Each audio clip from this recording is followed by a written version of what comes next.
how to make a perfect chiffon cake. I bet you have been looking for this video for years. By the end of tomorrow, there will be 1 million chiffon cake masters. First, separate 3 eggs. Transfer the egg white into a different bowl before separating the next egg. In this way, we can make sure that no egg yolk goes into the egg white. For the next step, it's extremely important to mix cake flour and oil together before you add egg yolk, milk, and vanilla extract. I will explain the scientific reason in this recipe blog. Now add some lemon juice and 1/3 of the sugar to the egg whites. Whip until fish eye bubbles show. Add another 1/3 of the sugar.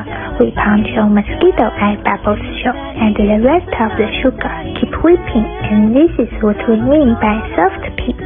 Whip for about 1 more minute. Then you will get what we want, medium peak. Schedule an eye exam if you can't tell the difference. Scoop 1/3 of the egg whites to be mixed with the egg yolk mixture. Add this mixture to the remaining of the egg whites.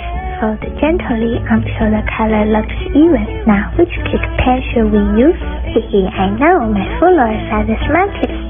Nobody would use a non-stick cake pan to make a chiffon cake, unless you want your cake to deflate. Now, to prevent the top of your cake from cracking, loosely cover it with a foil paper. Remove the foil after 20 minutes of baking. Then bake for 30 more minutes.